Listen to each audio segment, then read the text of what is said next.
दोस्तों और जय हिंद दोस्तों। हिंदी व्याकरण में र के विभिन्न रूपों को दो भागों में बांटा गया है, स्वर रहित रूप और स्वर सहित रूप। र के स्वर रहित रूप को रेफ कहते हैं। दोस्तों मेरे वीडियो को ध्यान से पूरा देखिएगा और मेरे द्वारा बताए गए बातों को ध्यान से सुनिएगा। वीडियो पसंद आने पर लाइक और सब्सक्राइब जरूर करिएगा। तो चलिए अपनी कक्षा में पढ़ते हैं। सबसे पहले हम मात्रा की पहचान करते हैं। ये है स्वर रहित र और ये है उसकी मात्रा। इसे हम किसी भी वर्ण के ऊपर सी की तरह लगाते हैं। ये है स्वर रहित र और ये है उसकी मात्रा। ध्यान देने योग्य बातें।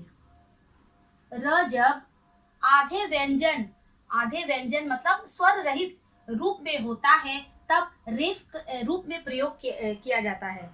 र जब भी आधे व्यंजन के रूप में या स्वर रहित रूप में होता है तो रेफ के रूप में प्रयोग किया जाता है।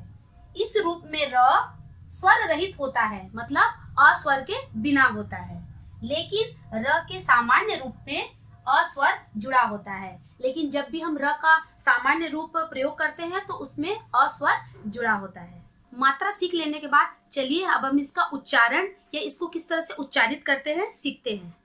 रेफ का प्रयोग जिस अक्षर पर लगता है उस अक्षर को पूर्ण और रेफ को अर्ध उच्चारित करते हैं।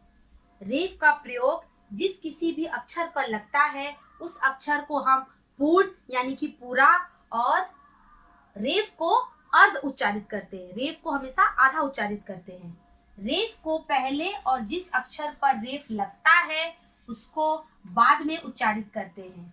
रेफ को हम पहले उच्चारित करते हैं और जिस अक्षर पर रेफ लगता है या रेफ का प्रयोग करते हैं हम उसको बाद में उच्चारित करते हैं। रेफ रूप में र का प्रयोग र के सामान्य रूप से थोड़ा हम जल्दी करते हैं।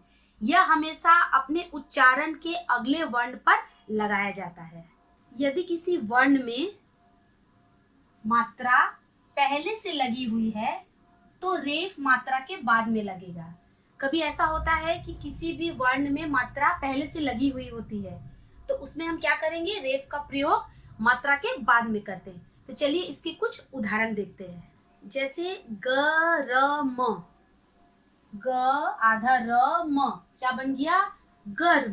क्या बन गया, गर्म। इसको लिखेंगे कैसे हम, दो वर्ण के बीच में आधे र का प्रयोग या आधा र आ जाए तो हम क्या करेंगे, लास्ट वाले जो पूर्ण वर्ण है उसके ऊपर हम क्या लिखेंगे, रेफ का प्रयोग करेंगे। जैसे ग म के ऊपर आधा र सी की तरह। तो क्या बन गया ये हमारा गर्म। क्या बोलेंगे इसे हम, गर्म।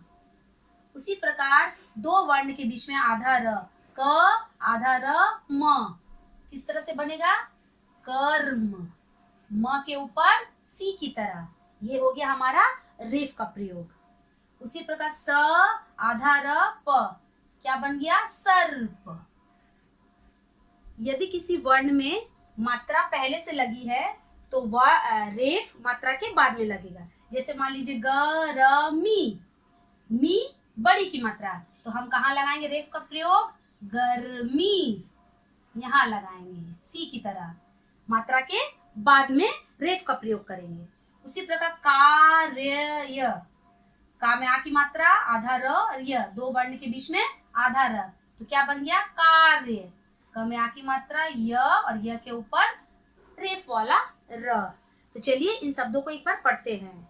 गर्म, कर्म, सर्प, गर्मी, कार्य।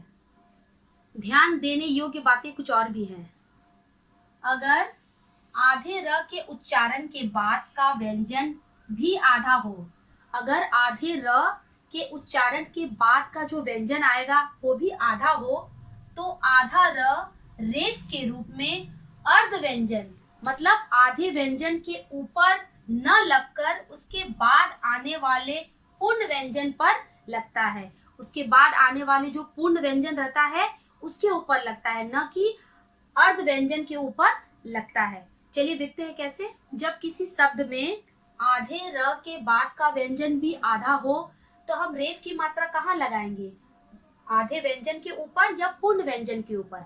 हम रेफ की मात्रा उसके बाद का जो पूर्ण व्यंजन है उसके ऊपर लगाएंगे। जैसे अध्य,